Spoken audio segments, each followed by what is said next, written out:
O BTG foi o único player do mercado que acreditou no case da empresa, entendeu? Acabou distribuindo dentro dos nossos clientes. E hoje a empresa ela vem num momento ali de reestruturação, melhorando o seu crédito, melhorando a sua alavancagem. No último trimestre do ano passado, depois da pandemia, foi o primeiro trimestre que eles reportaram lucro líquido. Mas foi até bom legal. Foi atrasado porque a gente trouxe essa nova visão por causa das debêntures da Rumo, que até ontem a gente não tinha, né? Eu espero que você curta esse episódio. Antes da gente ir para o conteúdo de fato, eu quero falar um pouco para você sobre a nossa plataforma educacional. Atendendo a nossa missão de levar mais conhecimento sobre não só produtos no mercado financeiro, mas como você consegue investir melhor o seu dinheiro, nós temos uma plataforma com dezenas de cursos pensadas para você, um investidor comum, que precisa tomar as decisões no dia a dia, as melhores decisões com o seu dinheiro. E você, através aqui desse podcast, pode ganhar benefícios nessa plataforma. No primeiro link da descrição, você terá uma explicação dessa campanha. Quanto mais pessoas você indicar esse podcast, mais prêmios você pode ganhar. Então não deixe de participar, procure o link aqui no episódio. Seja muito bem-vinda, muito bem-vindo ao Ouviu Investiu, o podcast da Sacre. Hoje o tema... Pode-se dizer que já deu muito o que falar, mas a gente vai retomar que os nossos especialistas comentam o que mudou na renda fixa com a nova regra do CMN para os títulos isentos de imposto de renda. A gente aqui vai falar então muito de renda fixa. Tá comigo o Head de Investimentos da Sacre, Rafael Martinelli. Tudo bem, Rafa? Tudo bem, Ângelo. Boa tarde. Tá no time ainda essa pauta? Tá super no time. Tá, beleza. E também o Head de Renda Fixa da Sacre, o Thiago Tavares. Tudo bem, Tavares? Boa tarde, Ângelo, tudo bem? Obrigado pelo convite novamente. Mudou muita coisa? Mudou. A renda fixa morreu? Não, a renda fixa não morreu, que isso. Só foi vamos dizer assim, um fato relevante que acabou mexendo com o mercado de renda fixa como um todo, né? O tema que a gente vai trazer aqui, o tema que a gente vai trazer aqui hoje. O mercado tá em constante evolução, né? Exato. A gente tem que estar atento a isso e aprender a se ajustar e se adaptar a essas mudanças com o tempo. É mais uma mudança. Mas não morreu não. Tá, então beleza. Daqui a pouco a gente vai entrar nos pormenores, o que foi essa mudança, o que é renda fixa, quais são esses títulos, tudo no detalhe. Antes, aquele recado que eu sempre trago, se você estiver aqui no YouTube assistindo e for novo por aqui, se inscreve no canal. Eu sempre falo que a gente gosta quando vocês chegam e ficam, e o nosso canal tá crescendo bem, viu? Já passamos aí, já estamos beirando 2.000 inscritos, então bem legal. Se tiver alguma dúvida, quiser perguntar aqui para os especialistas dos produtos, pode deixar nos comentários que eu levo para eles. Boleto joinha que é de graça e você ajuda muito a gente com o algoritmo aqui do YouTube. E se quiser também mandar a sua dúvida ou falar com a gente pelas redes sociais, a Sacre está com o perfil ativo nas principais redes sociais, no @sacreinvestimentos, no plural. Pode mandar por lá também que a gente responde. Vou deixar links que a gente citar aqui no decorrer do episódio na descrição. E também, caso você queira abrir a sua conta no BTG Pactual com a assessoria da Sacre, tem link aqui também no episódio, tá? E lembrando que além do YouTube, claro, esse episódio vai ser veiculado nas principais plataformas de streaming. Então você pode achar a gente lá no seu app de podcast preferido. E aí inclui Amazon, Spotify, enfim, Apple, o que você preferir. Então, Rafa, no dia 1º de fevereiro, né, passou a vigorar essa nova resolução. De 2024. 2024, exato. O vídeo fica aqui, sabe, quanto tempo no YouTube, né? Isso, então em 1º de fevereiro de 2024, essa resolução do CMN, que é o Conselho Monetário Nacional, passou a vigorar. Eu lembro que na época o Rafa já me chamou, queria gravar, vamos gravar, e aí foi passando. E estamos gravando no meio de março e ainda é um tema que está em voga. O que aconteceu, Rafa, dentro da renda fixa? Quais ativos foram afetados? O que foi que aconteceu? Vamos lá. Vamos explicar então. Para quem for curioso, quiser ler a resolução, eu até trouxe uma colinha aqui hoje para não errar o número. É a resolução 5119, que entrou meio de surpresa, vamos dizer assim, né? Entrou meio de surpresa, pegou o mercado meio de surpresa e ela alterou algumas coisas nos ativos isentos de renda fixa, que são 5. Então, 5 ativos, 5 classes de ativos, né, sofreram algum tipo de alteração. Primeiro, as LCIs e LCAs, que são, vamos dizer assim, as mais difundidas aqui no Brasil, as mais conhecidas, né? Mais investidores usam esses dois veículos, mas houveram também alterações nos CRIs, nos CRAs e nas LIGs, LIGs. A gente acaba que nessa conversa a gente vai falar muito pouco das LIGs, porque hoje o investidor pessoa física, que é a nossa audiência aqui, utiliza muito pouco desse veículo, né? Mas deixo aqui o registro de que elas também sofreram algumas alterações. E o que mudou? Nas LCIs e LCAs mudaram duas coisas, nos CRIs, CRAs e LIGs mudou uma coisa. O que mudou nas LCIs e LCAs? Prazo. Já vamos entrar nos detalhes aqui. Então, os prazos se estenderam um pouquinho. E para todos os 5, lastro. Né? Ou seja, como e quanto um banco ou uma empresa vão poder emitir desses tipos de títulos. Só que aí, agora a gente já, passado um mês e pouquinho da alteração, né, de ser oficializada, a gente já começa a conseguir tirar algumas conclusões de como essa mudança está afetando e provavelmente vai afetar o mercado e como que o investidor vai ter que navegar para continuar conseguindo ter rentabilidades mais altas na renda fixa. Então, rentabilidade não mudou. Cara, consequentemente ela vai mudar sim. Vai mudar sim. É que isso não tem como cravar, né? Não tem como cravar exatamente, é de emissão por emissão. Mas muito provavelmente, a gente até, inclusive coincidentemente hoje, a gente estava lendo uma notícia na Valor Econômico sobre uma primeira emissão de debênture de infraestrutura. De debênture de infra já fora dessa, eu digo assim, fora não, né? Dentro dessa nova regra. E o que acontece? O prêmio dela muito menor. Mas a gente vai explicar o porquê que isso está acontecendo. Tá. E aí quando você fala o prazo é de resgate mesmo, né? Então, entrando na mudança das LCIs e LCAs, né? Sobre o prazo. As LCIs e LCAs, antes de mais nada, são ativos isentos de imposto de renda para pessoas físicas, né? Então, para um banco emissor, é muito melhor para ele emitir uma LCI e LCA, por quê? Ele vai conseguir utilizar menos capital para emprestar ali dentro da tesouraria dele. Então ele tem um dispêndio menor de capital, porque o investidor consegue ter a rentabilidade líquida que ele queria com menos dinheiro girando ali de uma forma geral. Né? Então o banco era bom para o banco emitir mais LC e LCA. E dentro da normativa anterior, os bancos eles poderiam fazer isso de uma forma, vamos dizer assim, um pouco mais simples e com mais volume. Só que aí, na outra ponta, a gente tem o governo que quer arrecadar. Como que ele arrecada? Através de impostos. Se o ativo não tem imposto, ele não arrecada.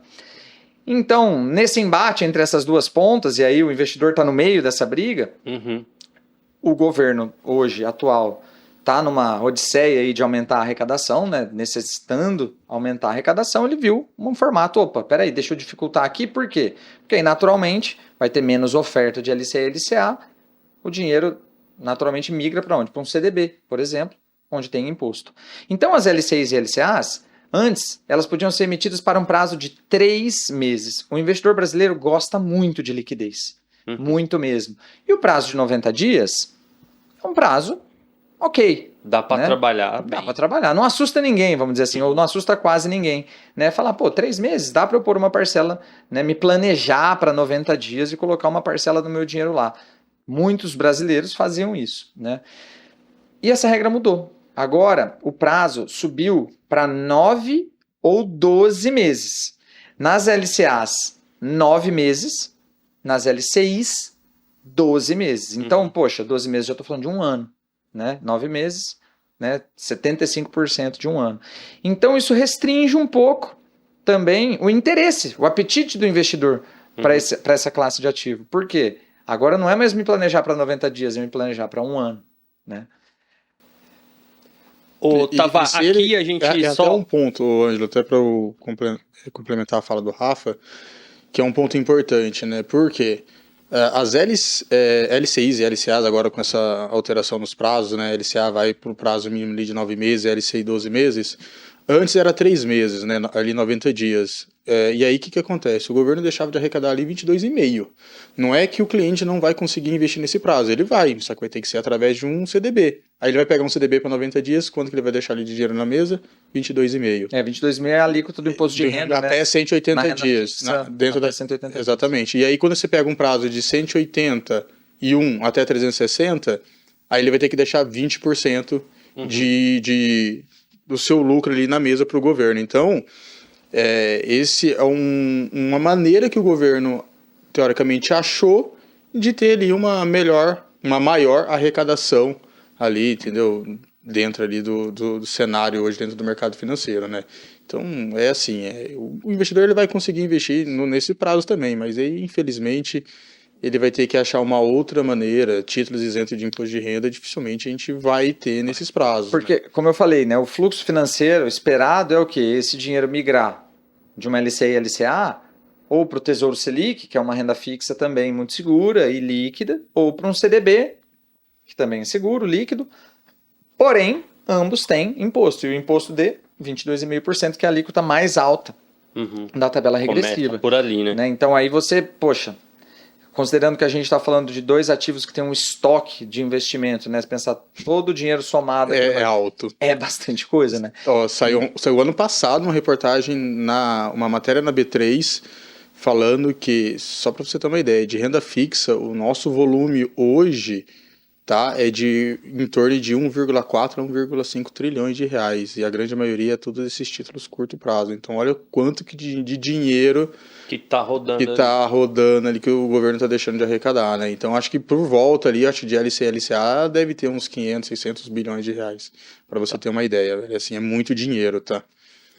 Tavares, esses daí a gente já fala dos CRIs e dos CRAs, são títulos de crédito privado. Sim, exatamente. Explica pra gente essa classe de ativos. Então tá. São ativos mais agressivos? O que é isso? Antes da gente virar a página para CRI e CRA, só fazer um comentário, porque a gente falou do problema, mas não falou da solução, né? Então, só para não deixar o nosso ouvinte, vamos dizer assim, alarmado e achando que é o fim do mundo, né?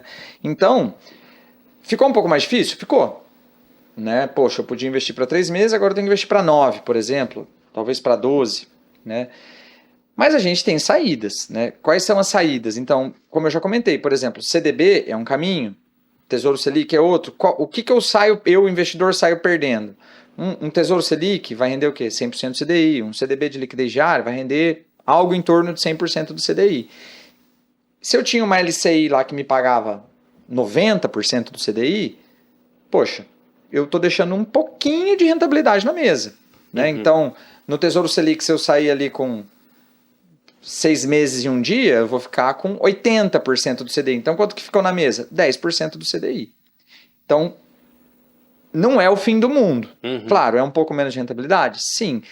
Mas eu não quero. Eu quero continuar tendo uma rentabilidade parecida com a que eu tinha antes. Então, caminho A, melhorar o planejamento da alocação do seu recurso. Por quê? Esses ativos ainda existem, só que por um prazo um pouco maior.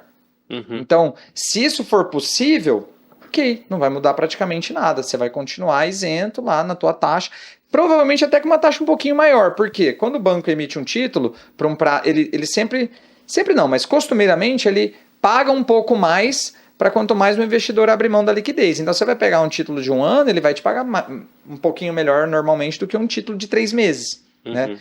Então o planejamento da alocação do recurso vai te permitir continuar num patamar muito parecido, talvez até melhor, de taxas. E existem outras alternativas, né? Como, por exemplo, os fundos de renda fixa. Então, é esperado um fluxo financeiro grande, porque essas LCIs e LCAs vão começar a vencer. Né? A partir de fevereiro, tem um estoque gigantesco, já estão vencendo, né? Algumas delas. E aí o investidor vai ter que levar dinheiro para algum lugar. Isso, quando eu falo fluxo financeiro, é isso. Né? Então, dinheiro saindo da LCI, LCA e indo para outro lugar. É esperado, existe uma expectativa de um fluxo financeiro grande para fundos de investimento. Por quê? Um fundo de renda fixa, de uma forma geral, ele tem um risco controlado porque ele tem uma carteira com vários títulos. Né? Então, mesmo se tiver um problema de crédito ali dentro, está pulverizado, então não é o fim do mundo. Né? E consegue entregar uma rentabilidade legal. Hoje, por exemplo, a gente trabalha, né, com essa classe de ativo aqui também, e a gente tem fundos de renda fixa líquidos, liquidez de um dia, 5, 10, 30, 35, enfim, tem a plataforma do BTG cheia de fundos de renda fixa, mas a gente vê fundos rendendo 115 do CDI, 118, 120, dependendo do prazo, né, e do tipo de título dentro da carteira. Então, mas vamos dizer, que seja um título a 110 do CDI, com uma liquidez lá de D30, por exemplo. Cara, tenho ali um prazo de planejamento de 30 dias e 110 do CDI, se eu tiro o imposto, vai me sobrar mais do que os 90 que eu tinha na LCI, né? Claro, são riscos um pouco diferentes, tem a questão do FGC, é um investimento um pouco diferente, mas o investidor conhecendo, quem ainda não conhece, conhecendo, falando, poxa, mas eu tô confortável com esse fundo. Então talvez ele até melhore a rentabilidade dele, né? Então eu não quis deixar virar a página só para não ser alarmista e parecer que, nossa, a situação tá perdida, né? Não, tem caminhos, né? Dá para até melhorar a rentabilidade conhecendo alternativas um pouquinho diferentes que a gente está muito acostumado e usa todos os dias aqui. Legal. Tavares, LC e LCA são letras de crédito, né, emitidas por bancos. Exatamente. Dentro do crédito privado, né? Então, explica pra gente como que ela estava encaixada aqui na estratégia de investimentos. É um investimento agressivo? Como que fica isso? Assim, as LCIs e LCAs, elas não são investimento agressivo, né? Conservador, né? São investimentos conservadores ali, até por conta do FGC. Às vezes você vai fazer um investimento ali numa LCA, numa LCI de um banco pequeno, de uma financeira, né? O que vai acontecer? Beleza, você tem a proteção do seu FGC, né? Então, por isso a gente até coloca na caixinha ali de produtos conservadores, igual são os títulos públicos, né? Então, agressivo, não. Agora já os créditos privados Aí, os créditos privados, eu sou um pouquinho diferente. Eu não gosto de falar que os créditos privados são somente para perfis agressivos. Vai depender muito da qualidade do crédito e do tamanho da empresa. Entendeu? O que aquela empresa está representando para o setor. Né? Por exemplo, quando a gente pega uma empresa muito grande, como uma Marfrig, uma JBS, que hoje, por exemplo, só para você ter uma ideia, ela tem um rating soberano, entendeu? Melhor que até o próprio rating Brasil, né? Quando a gente fala de rating global. Então, são empresas ali que ela está inserida hoje no mercado global como um todo. A Marfrig tem operação hoje Brasil, Estados Unidos, tem outros lugares do mundo. A JBS também. Então, você investir nesses créditos não significa que você está sendo agressivo. Não, significa até que você está sendo ali um pouco de conservador para moderado. Hoje a JBS é a maior empresa de alimentos do mundo, né? Então, assim, a qualidade que você tem de crédito ali da empresa ali, ela é muito robusta. E o risco que você tem da operação, ela é baixo. Agora, quando você pega uma empresa ali, por exemplo, de capital, teoricamente, um crédito corporativo de uma empresa menor, aí sim esse crédito ele é determinado ali para um perfil um pouquinho mais agressivo, porque aí você tem outras nuances que a gente acaba colocando dentro do investimento. Por exemplo, quem que é a empresa dentro do setor, se ela tem um market share muito relevante, se ela representa teoricamente ali um risco muito agressivo ali para o mercado, para o seu setor, se ela tem um concorrente forte. Então, essa análise ela é feita em detalhes aqui dentro do escritório, né? Então, assim, ele acaba sendo ali um investimento ali, teoricamente, nas outras corretoras, determinado para perfil agressivo, até por conta de não ter o FGC, mas você fazendo uma boa análise de crédito da companhia, você vai saber ali que você está investindo numa boa empresa e ele acaba até se tornando ali para um perfil um pouquinho mais ali conservador para o moderado, né? Então, simplificando, eu acho que seria mais ou menos dessa maneira. Tá. Rafa, e nos CRAs? O impacto que foi? Nos CRIs e nos CRAs, a mudança ela foi um pouquinho mais complexa. Que aí não é letra de crédito, são certificados recebíveis. Tá. São títulos emitidos por empresas que não sejam do setor financeiro. Né? Então, se é banco, vai ser LCI e LCA. Né? Agora, se a gente pensar, por exemplo, o Tavares estava falando da JBS. JBS é uma empresa que trabalha com proteína animal, né? De uma forma geral. Não é um banco. Então, ela vai emitir uma dívida, ela emite normalmente um CRA. Né? Só que o que mudou? Tá, eu tô perguntando tô batendo nisso porque assim, eu estudei lá no curso de renda fixa do Rafa e eu entendi de crédito privado isso. letras de crédito, que são instituições financeiras, os CRIs e os CRAs, que são empresas ligadas à infraestrutura, e o do resto é debenture. Na verdade, Ou eu tô louco aqui. CRI, Claro. imobiliário, setor imobiliário, CRA, setor do agronegócio e debêntures incentivadas em infraestrutura. Tá. Então, Debêntures só isso que eu quero... incentivadas. E aí, putz, não, eu Eu sou... tô até fazendo confusão. E eu tenho também, às vezes posso ter uma empresa que não está em nenhum desses 3 mercados, e ela pode emitir uma debenture. Só que daí essa debenture não é incentivada, essa debenture tem imposto de renda para o investidor pessoa física. Quer ver? Um exemplo bem simples, bem rápido aqui. Ó, vamos dar lá, o setor do varejo. O setor do varejo ele não está ligado nem ao setor imobiliário, nem ao setor do agronegócio, nem setor de infraestrutura. Ele quer emitir uma dívida. Esse novo regulamento do Conselho Monetário Nacional, ele veio trazer exatamente isso. Por quê? Qual é o tipo de dívida que ele vai poder emitir? É uma debênture tradicional, igual o Rafa acabou comentando. Por ela ser do setor de varejo, entendeu? E ela não tem esses laços nesses setores, ela vai agora poder emitir somente esse tipo de dívidas, que é onde que são as debêntures que tem ali imposto de renda, tá? Então, esse que é o caso. Por exemplo, Magazine Luiza, qualquer empresa, por exemplo, agora as Americanas vai emitir uma debenture, só para você ter uma ideia, que ela está indo ao mercado, captar dinheiro, ela só vai conseguir emitir uma debenture tradicional. Quando a gente pega uma empresa do setor de infraestrutura, uma Copel, uma Copel, uma Sanepar, uma Sabesp, eles conseguem estar emitindo um CRI, um CRA? Não. Porque eles não têm lastro ali no setor do agronegócio nem no setor imobiliário. Mas eles conseguem emitir uma debênture incentivada, que é aquela onde que tem um incentivo ali fiscal para o investidor. Entendeu? Então, a grosso modo, de exemplo, seria isso daí. Tá. JBS Marfrig, eles podem emitir uma debênture? Eles podem, mas faz sentido para eles? Não, porque se eles podem emitir um CRA, para que ele vai emitir uma debênture tradicional, sendo que ele pode ter um fund mais barato ali no final? E daí ele vai emitir um CRA, entendeu? E o setor do imobiliário, uma MRV, uma EZTEC da vida vai estar emitindo um CRI. Para o investidor... Legal, era só isso daí, beleza, vamos O lá. investidor pessoa física que está na outra ponta, que ele quer investir o dinheiro dele, os 3 vão ser basicamente a mesma coisa. São ativos de renda fixa, isentos de imposto de renda para pessoa física. Sempre para pessoa física. Então, se é um CRI, se é um CRA, se é uma debênture, não muda nada na classificação de risco do ativo. O risco que existe ali é o risco do emissor, né? É o risco que a gente chama de risco de crédito. Então, poxa, é uma empresa AAA ou é uma empresa CCC, né? São empresas completamente diferentes. Mas, trazendo para a mudança da regulamentação, né?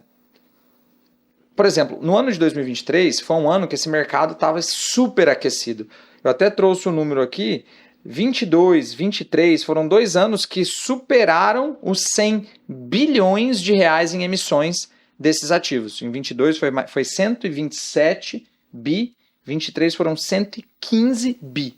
É dinheiro pra caramba. Emitidos por empresa. Por empresas, né?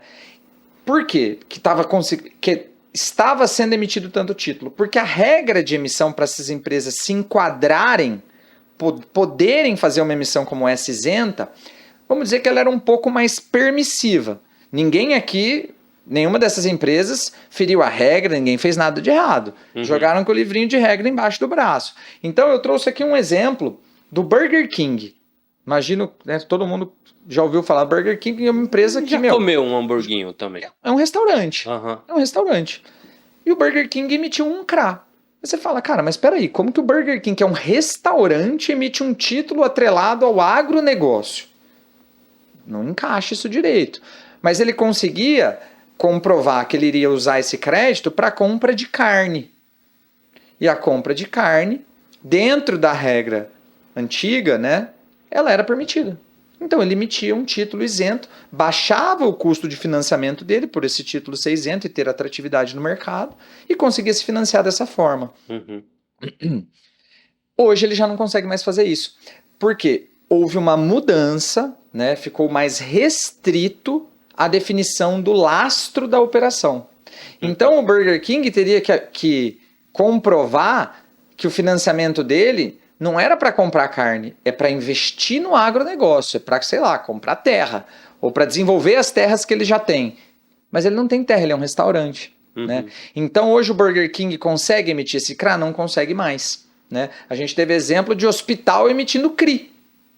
De novo, mais uma vez, dentro da regra, não estava errado. Não estamos aqui para julgar. Não estava fazendo, não, pelo contrário, estava certo, senão não tinha sido demitido, né? Tava certo. Mas ficou mais difícil. E aí, vamos interpretar como isso afeta o bolso do nosso investidor e ouvinte, né? Então vamos imaginar 2022, 2023, muitas emissões de várias empresas. Então se tem um monte de gente querendo pegar dinheiro emprestado, um monte de empresa querendo pegar dinheiro emprestado. Vamos pensar que você é uma empresa, Tavares é outra, eu sou outra, de ramos diferentes, e todo mundo aqui pode... Você é um hospital, você é um restaurante, e eu sou uma empresa efetivamente do agronegócio, ou sou uma construtora que é do ramo imobiliário. Nós três queremos tomar crédito. E aí você lança a tua emissão a 120% do CDI. Aí o Tavares está um pouco mais ali precisando do crédito. Está mais apertado. Está um pouco mais apertado, ele manda 130. a 130. E aí eu olho e falo, cara, mas poxa, eu nem tô tão apertado assim.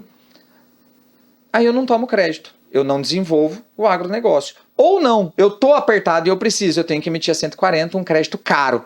Ficou caro para mim.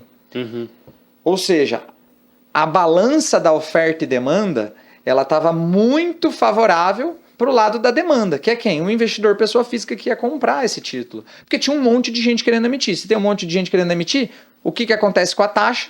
Ela vai lá para cima. Ele vai conseguir comprar o meu título a 140 do CDI. Certo? Na nova regra, você vai fazer uma emissão. Você não pode mais fazer. Então você não emite. Você fica fora desse mercado, porque você é um hospital. Ele, que você é um restaurante, né? E você era o hospital, agora eu me perdi.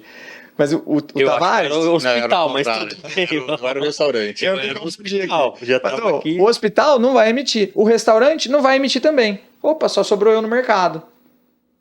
Eu vou emitir a quanto? 110. 110, 105, entendeu?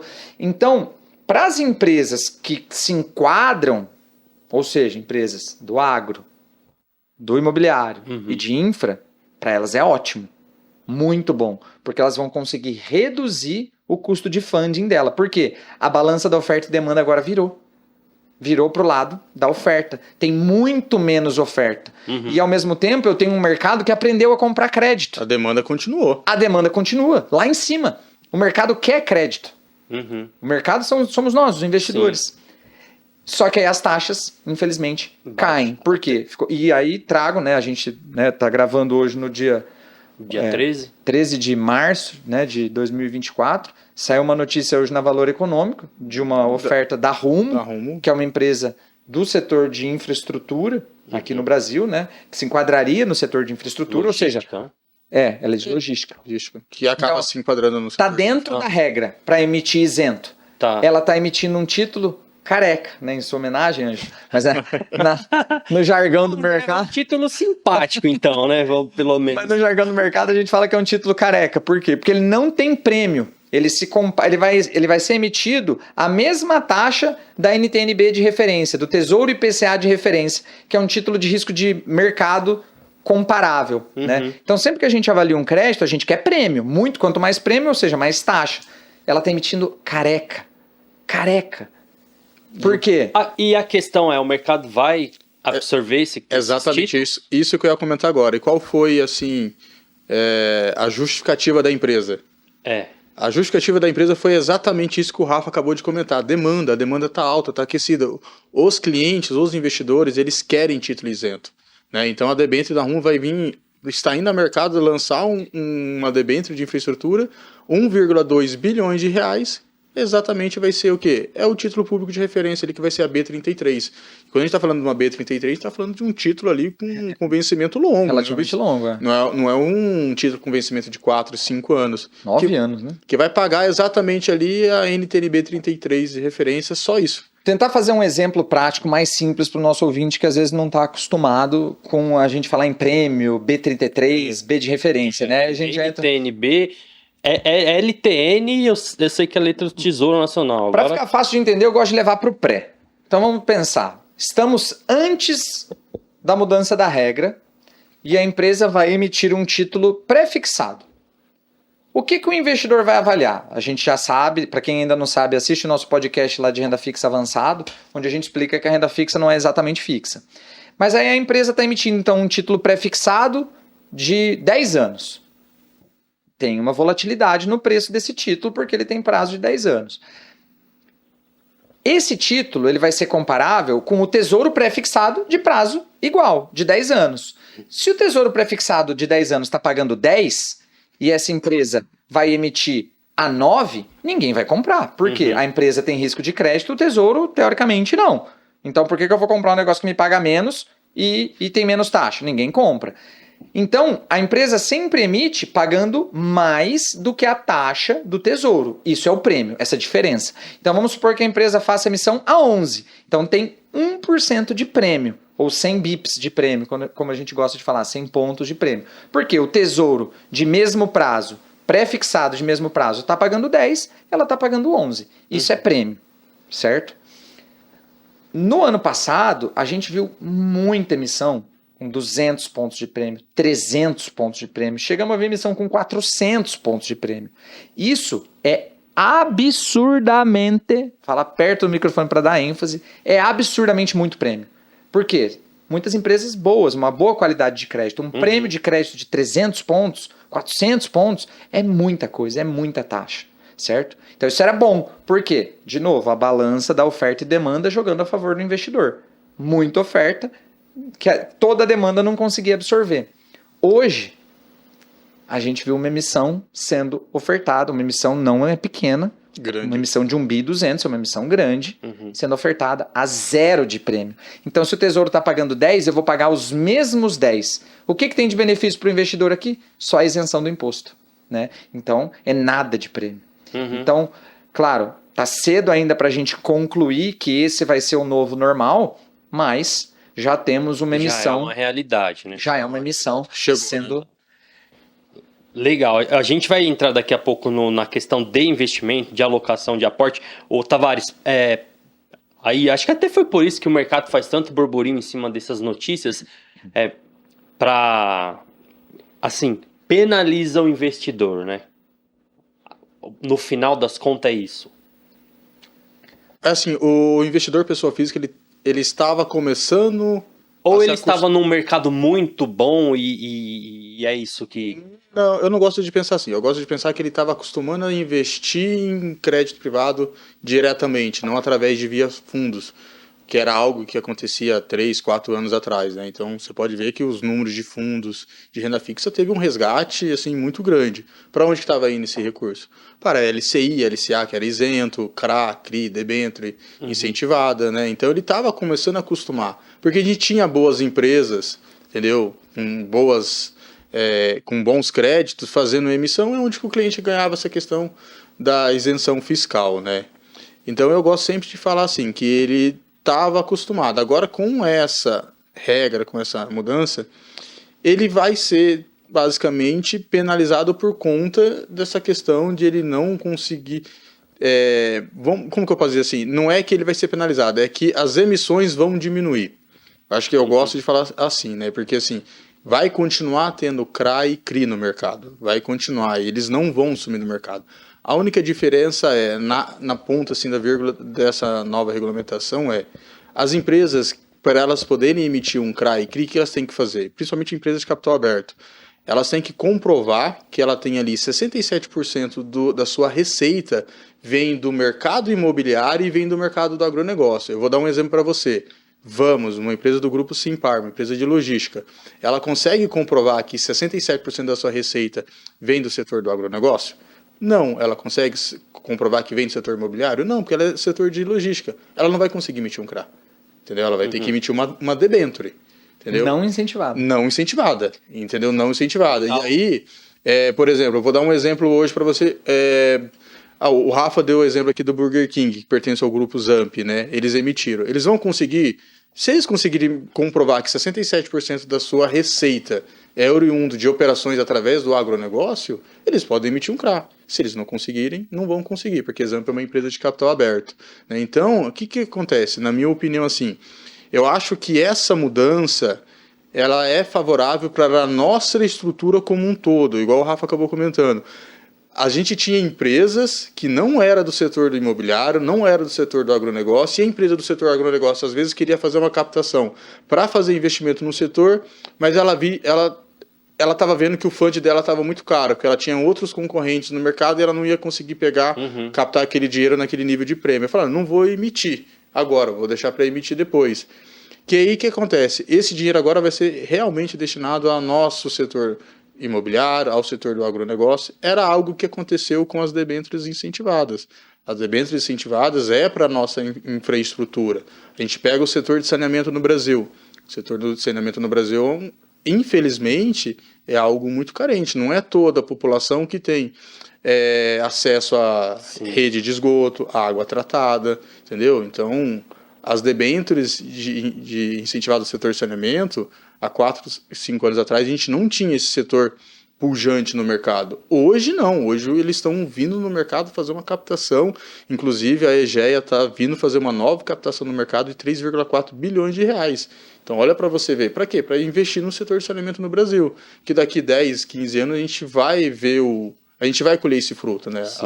A população brasileira vai ter acesso à rede de esgoto, né? A gente vai ter água tratada, porque se a gente for depender somente do governo, né, do Estado, o Estado, infelizmente, ele não consegue. Ele depende do mercado de capitais. E o mercado de capitais, ele vai vir, eu acho, que para poder melhorar ainda mais esse nosso setor, agora do setor imobiliário e do setor do agronegócio. E você sabe que o setor do agronegócio no Brasil ele é referência no mundo, né? Então, eu acho que é um ponto positivo dentro do setor.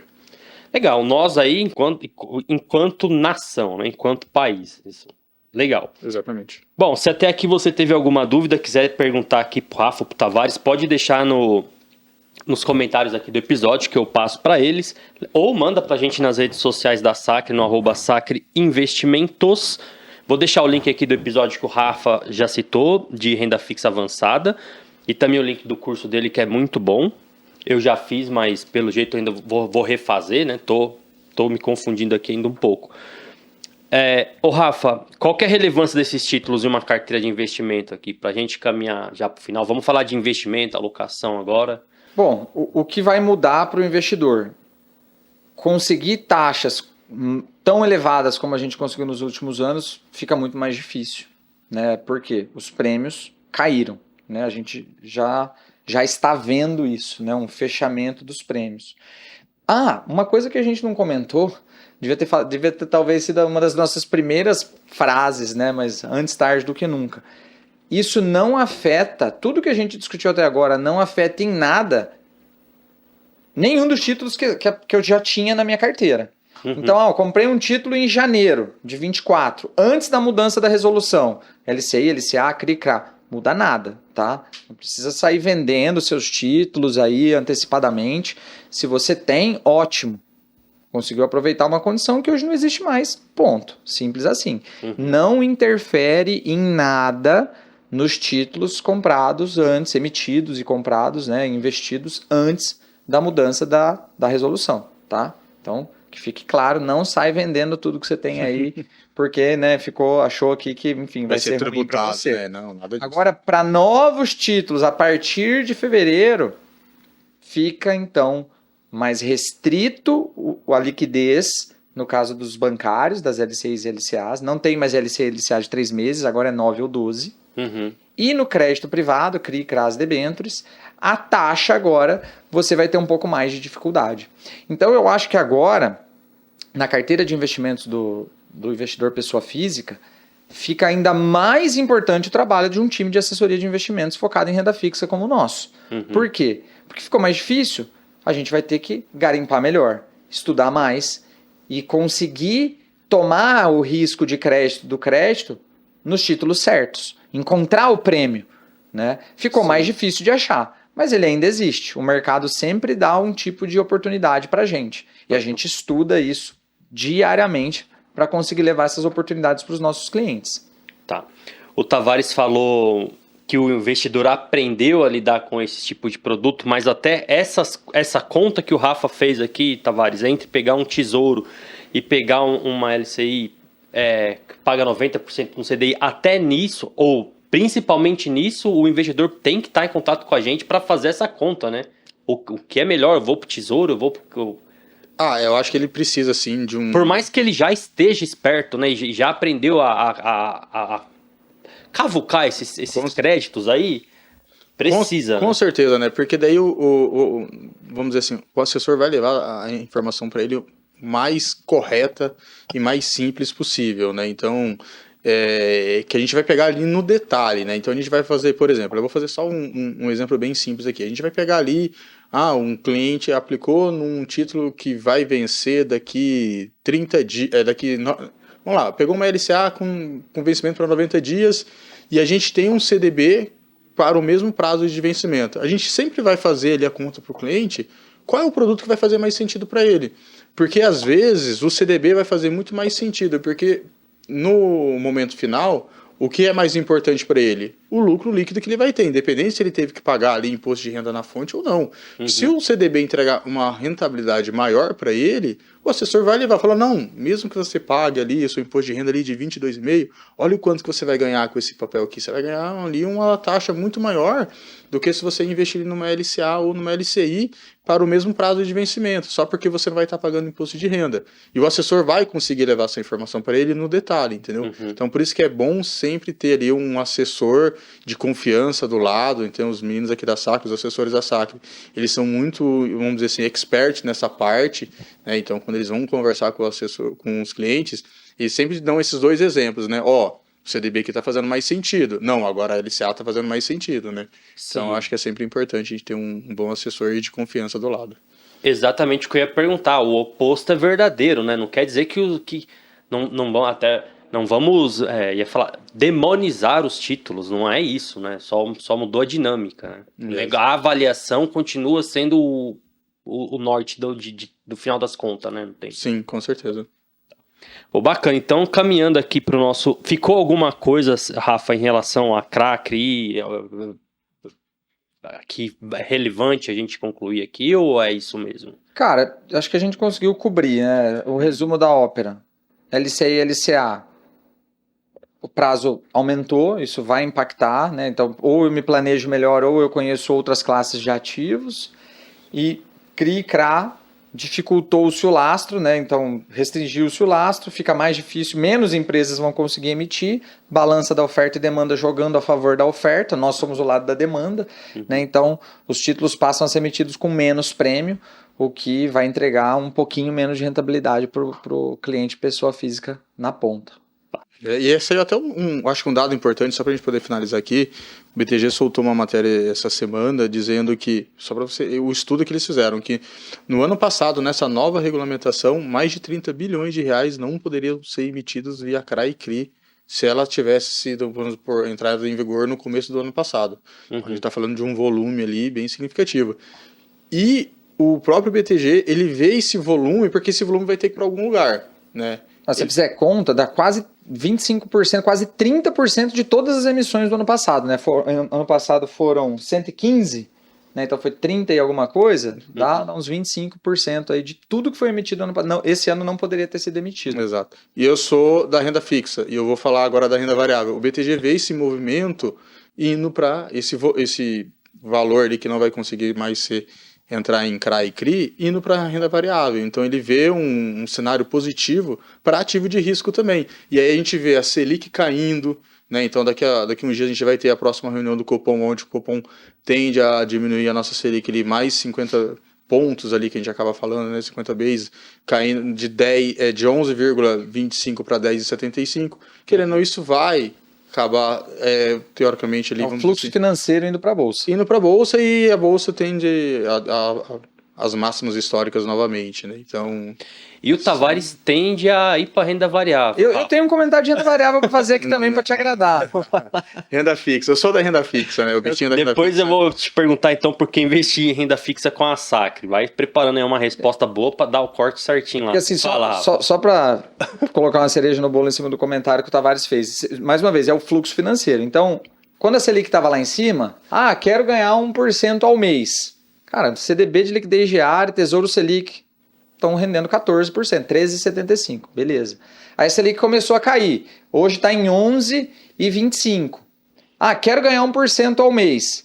Cara, não dá mais para eu ficar no CDB, LCA, LCA, vou para o crédito.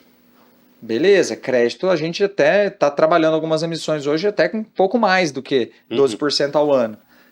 Ah, agora já não vai dar, o crédito talvez não entregue isso, né? Porque Selic caindo, pouco prêmio, onde que eu vou conseguir 12% ao ano ou mais?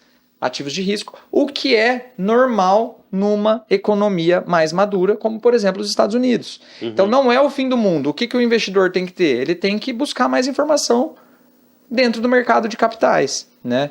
É normal. É que o investidor brasileiro é mal acostumado, porque a gente sempre foi um país de taxas muito altas, então sempre foi muito fácil ganhar 12% ao ano na renda fixa. Tá ficando um pouco mais difícil conforme a nossa economia vai ficando mais madura, tá? Então não é o fim do mundo, é só buscar um pouquinho mais de informação e aprender a tomar risco de forma calculada e inteligente. Mas o comentário que eu queria fazer sobre o nosso tema, que vai bater em renda variável, é que essa mudança também vai impactar em fundos imobiliários. Por quê? A gente tem vários fundos, os conhecidos fundos imobiliários de papel. Isso eu tenho certeza que você conhece bem, porque você é um cara da renda variável. Mas os fundos imobiliários de papel, o que eles fazem? Compram CRIs. Então, esses fundos tendem, aos novos, conforme eles adicionem novos papéis às suas carteiras, eles tendem a pagar um dividendo um pouco menor. Por quê? Porque tem menos prêmio nas emissões. Então, até os fundos imobiliários, os FIAGROS, devem ser impactados aí futuramente, ao longo, aí, no médio prazo, vamos dizer, né? Tendo uma redução, aí, uma pequena redução nos seus dividend yields, né? Nos seus dividendos pagos mensalmente. Legal. Algum de vocês foi pro Summit? Não, a gente ficou entregando resultados para os clientes. Exatamente. Tá, então. Tô perguntando porque a gente gravamos recentemente um episódio sobre o Summit. Trouxemos a Giovanna e a Gabriela Tsei, a dupla GT. E o que elas trouxeram do resumo do que ouviram lá nesse evento, que é importante para o mercado, é que o cenário é otimista, sim, para o mercado de ações e FIIs. Então, vou deixar o link para vocês assistir também. Prova que o Tavares não tá louco. Tá com uma visão atualizada e esperta. A gente joga em time aqui. A gente é equipe, a gente tem que pensar na carteira. A boa carteira ela é diversificada. Vai ter renda fixa e vai ter renda variável. Eu ia falar isso, o Rafa falou tudo, eu ia falar exatamente isso. Eu acho que a diversificação acho que é a melhor estratégia para os nossos clientes. Nosso time de especialista é alinhado, você viu? Um completa a frase do outro. Isso é time. Por isso que eu falo, quando vem o Rafa, vem o Tavares e é isso. Até tinha colocado a agenda do Rafa, não coloquei o Tavares, o Blanco já veio dar uma bronca, por que você não colocou o Tavares? Ô louco, o Tavares fala melhor do que eu desse assunto, 10 vezes melhor, tem que trazer o especialista. E olha, era pra ser um episódio curtinho, tá? Já vai pra 1 hora. Tavares, você tem assunto pra falar ainda. Tem assunto. Vamos falar de, então, por que investir em renda fixa com a Sacre, nesse momento? Eu acho que é importante, eu acho que eu acabei de falar aqui, a questão da diversificação. Né? A gente sabe que a gente mora, basicamente, num cenário, Brasil hoje, que ele é muito volátil, entendeu? A gente acaba vivendo de ciclos. Hoje o nosso ciclo ele está sendo favorável para a renda variável, para ativo de risco, por várias questões. Cenário macro do Brasil sendo muito impactado positivamente por questão de PIB, questão de inflação baixa, apesar que a inflação agora no mês de fevereiro controlada, vamos dizer assim. Está controlada. Aparentemente ainda está controlada. Taxa de juros, entendeu? Caindo, que é o que o mercado espera. Então, mas mesmo assim, eu acho que a renda fixa ela não morreu, assim. Eu gosto sempre de falar isso para os assessores. Por quê? Porque a gente consegue buscar ainda muitas oportunidades dentro do mercado. A gente consegue proteger os nossos investidores, por exemplo, de uma inflação alta no futuro. Caso a Selic venha aumentar no futuro, a gente já está protegido dentro da carteira dos nossos clientes. E a gente tem que fazer um manejo de risco, né, Ângelo? A gente não pode simplesmente pegar todo o capital do cliente, entendeu? E investir numa renda variável, entendeu? Lógico, vai depender muito do perfil dele ali. Ou pegar todo o capital dele e investir numa renda fixa. A gente tem que ver quais são as melhores oportunidades que nós temos hoje dentro do mercado e entregar conforme é o objetivo do cliente. Se o cliente está basicamente ali querendo estar mais propício a um ativo de risco, a gente coloca um ativo de risco. Mas é bom ele ter, basicamente, vamos dizer assim, uma renda fixa na carteira. para ele aproveitar essas oportunidades também dentro aí de um cenário de inflação alta, juros altos, e com isso diminuir a volatilidade, o risco da carteira do cliente, para ele, vamos dizer assim, não ter aquela decepção ali no final do ano ali, para, minha carteira não entregou aquele bom investimento. Não, acho que é um complemento, né? Eu acho que renda fixa, renda variável, ela meio que é um complemento. Um vai ajudando o outro ali. Renda fixa ajuda o quê? A trazer mais segurança para o investidor, porque é uma receita já meio que prevista que ele vai ter, e a renda variável é para dar aquele ganho a mais. Mas no momento que a renda variável não consegue dar aquele ganho a mais, a renda fixa acaba trabalhando como se fosse um colchão, amortecendo ali os investimentos dos nossos clientes. Bacana. Então, acho que é isso. Fechou? Mais algum ponto? Eu queria pôr mais um ponto, complementando o Tavares aqui, que além de ser muito importante, muito bom, agregar muito investir em renda fixa com a Sacre, mas também fazer um ponto com a Sacre e o BTG. Por quê?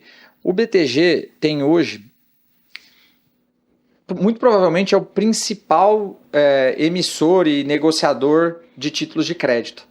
Então, passa muito ativo de crédito pela nossa mão, muito mesmo. Que a gente analisa, entende, cara, esse ativo eu não quero, não é bom para o meu cliente, esse ativo é bom para o tipo de cliente A, para o tipo de cliente B. Então, o BTG entra com um leque de oportunidades realmente muito grande e a gente, né, vai fazer o quê? Estudar todas elas, selecionar as melhores e a melhor para o Ângelo, às vezes não é a melhor para o Rafael. Né? E aí o assessor vai entender, cara. Então, o BTG traz a oportunidade, nosso time de especialistas filtra e o assessor de relacionamento vai ser assertivo em falar, essa aqui é boa para o Ângelo, essa é boa para o Rafael, essa é boa para o Thiago, de levar isso já pronto, né, selecionado para o cliente conhecer e entender, cara, quero ou não quero, nesse momento não faz sentido. Né? Então, esse trabalho em equipe de BTG, time técnico da Sacre, time de relacionamento da Sacre, fecha aí um ciclo muito, muito bom para o investidor, né, que também vai se manter atualizado com todas essas mudanças que frequentemente acontecem. Né? Um título que às vezes era bom no passado, pode ser que hoje já não seja interessante ou vice-versa. E é até legal, André, essa fala do Rafa que ele acabou falando aí, que o BTG é o maior emissor, não só como ele é o maior emissor hoje de oferta pública no Brasil, como ele acaba ajudando as empresas também. Tá, vou dar um exemplo aqui, que o ano passado a gente teve uma oferta pública, por exemplo, do CRA Madeiro, onde o mercado bateu muito na empresa, que a empresa estava mega alavancada, isso e aquilo. O BTG foi o único player do mercado que acreditou no case da empresa, entendeu? Acabou distribuindo dentro dos nossos clientes. E hoje a empresa ela vem num momento ali de reestruturação, melhorando o seu crédito, melhorando a sua alavancagem. No último trimestre do ano passado, depois da pandemia, foi o primeiro trimestre que eles reportaram lucro líquido, entendeu? Então, o BTG, quando ele vai fazer essa análise das empresas, igual o Rafa acabou frisando ali, passa por um crivo Não ali. é qualquer coisa. Não é qualquer coisa. Se passou pelo crivo do BTG... eu falo para você, eu assino embaixo, você pode investir, entendeu? Então, passou pelo crivo do BTG, está autorizado os nossos clientes a fazer investimento. Lógico, a gente vai fazer também análise aqui também, porque, são muitos produtos, aí a gente acaba fazendo um filtro ali de qual produto que acaba fazendo sentido para cliente A ou cliente B. Bacana. BTG, te amo. Os pessoal viraram fã do BTG. O BTG é muito destaque na renda fixa. Já vamos para 3 anos de BTG, né? Estamos 2 anos e meio. 2 anos e pouquinho. 2 anos e meio. E eu passei por essa transição, né? Nos bastidores, a mesa de renda fixa sempre foi aqui assim, cara, onde está o maior diferencial? Tem aqui vários. O principal, renda fixa, sempre foi o que mais me chamou a atenção nessa migração de entrada no BTG. Tá. Beleza. Tavares, obrigado pela participação. Eu que agradeço o convite. Mais um episódio. Mais um. Vamos ter que aumentar para 1h30, né? Pô, prazer, mais legal. Aí. 1 hora acho que não dá muito. Não dá 1 hora a gente tem que falar meio correndo. O tempo é curto. Eu interrompo, cara, desculpa. Mas obrigado, Tavares, pela participação. Agregou bastante. Rafa, obrigado de novo por participar com a gente. Eu que agradeço, Ângelo Rumo. Ângelo Rumo. Da Taxa Careca. Taxa Careca. Verdade. Eu ia perguntar até nesse caso aí da taxa careca, o que vocês fariam Vamos perguntar então, antes de encerrar. Nesse caso aí da taxa careca, o que vocês fariam? Beleza. Para o investidor. Para o investidor, aí o que eu vou fazer? Eu acabei comentando com vocês sobre a questão da análise de crédito, né? Então, quando a gente pega a Rumo, uma empresa AAA, uma empresa bem vista no mercado, entendeu? Balanço bom. Balanço bom, capital aberto. Ó, empresa de capital aberto, ela faz muito sentido porque o próprio investidor, ele consegue entrar dentro do site lá do RI da empresa e ver qual que é o número da empresa, como é que está o ativo, como é que está o passivo, quanto que ela gerou de receita, se ela está pagando dividendos, se ela está tendo lucro ou prejuízo. E aí a Rumo, ela é uma boa empresa dentro do mercado. Se você me perguntar, Tavares, você investiria numa B33 ou numa debênture da Rumo? Eu investiria numa debênture da Rumo, com toda certeza, até por conta da questão da isenção fiscal, vendo que ela tem uma boa qualidade de crédito e o risco da operação é baixo, tá? Tá. Beleza. Então, Mas é só... Deixa eu concluir aqui, deixa eu fazer não uma é porque vírgula. é careca que o crédito não é bom, tá, pessoal? Mas é que isso depende de outros fatores também, né? Depende de outros fatores. Então, aí é que não é uma análise tão simples assim.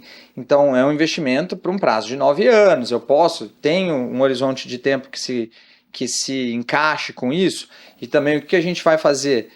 Olhar para os pares de mercado. Eu tenho empresas no mesmo perfil de risco, ou seja, um risco baixíssimo de crédito, com prêmios melhores ou não? Porque se eu tiver, eu posso levar, por exemplo, uma debênture de outra empresa que está com um pouco mais de prêmio. Né?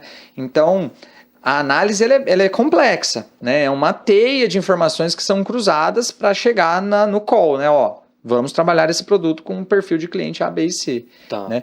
Mas é proibido investir em Rumo à taxa careca? Não é. É que a gente vem de um período de muito prêmio. Eu diria que é um pouco amargo.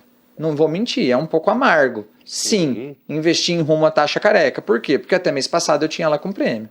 Então, a gente está muito atento como o mercado está se adaptando. Né? Essa informação de Rumo é uma informação que a gente leu ela hoje. Então, assim, mudou já um pouco a nossa forma de enxergar para o mercado. Seguiremos atentos nos próximos meses para ver se isso foi pontual ou não. As empresas estão vindo com prêmio negativo. Aí não temos bola de cristal. Teremos também outro episódio se for esse o cenário. Essa análise do Rafa faz todo sentido. Só pra gente finalizar aqui, né? Agora de verdade, pra finalizar. Esse já é pra finalizar. Mas vamos lá. Como o Ângelo perguntou aqui, você acabou perguntando, né? De um título público e da debênture da Rumo, né? Então, só tem essas duas opções. Só tem essas duas opções. Investiria nas duas. Exatamente. Só tem essas duas. Aí sim, mas essa análise do Rafa é a mais perfeita possível. Ele trouxe uma variável a mais. Exatamente, né? Ele trouxe uma variável a mais. Sempre tem umas 10 variáveis. A gente tem que ver como é que tá os pares no mercado, se a gente tem um título que acaba pagando um prêmio maior, entendeu? Se tem um prazo menor também. Se o cliente... Liquidez. Se o cliente tem problema em deixar ali o capital parado ali, a médio e longo prazo, então... Mas isso assim. Mas se tiver só, por exemplo, tem só os dois ativos, tem só os dois, não vejo problema em investir em debêntures da Rumo, não. Tá? Não vejo. Tá. Aí sim. Beleza, ok. Muito bom, senhores. Obrigado. Valeu. Agora, mais um, porém? Ou... Não. Agora vamos concluir, Ângelo Rumo. Tá bom, gente. Obrigado mesmo pela participação. Episódio muito bom. Atrasado, não sei, mas a resenha foi até bom legal. Foi atrasado porque a gente trouxe essa nova visão por causa das debêntures da Rumo, que até ontem a gente não tinha, né? Então a gente conseguiu colocar um pouco mais de pimenta na conversa graças a esse atraso. E se você assistiu até aqui ou ouviu, obrigado pela sua companhia também. Lembrando que se estiver aqui no YouTube, pode se inscrever no canal. Boleto joinha que é de graça, ajuda muito a gente com o algoritmo da plataforma, como eu já expliquei. Se tiver dúvida, pode deixar aqui nos comentários ou nas redes sociais da Sacre, no @sacreinvestimentos. Tem muito conteúdo rico sobre renda fixa, em alguns artigos, inclusive escritos por eles, né, Rafa e Tavares, para você acessar no nosso blog sacre.digital. Vou deixar aqui na descrição o episódio do link do podcast de renda fixa avançada e do curso do Rafa também sobre renda fixa avançada. Quer investir em renda fixa com a plataforma do BTG Pactual, conforme o Rafa citou aqui, e a assessoria da Sacre, tem link também. No mais é isso, gente. Até a próxima.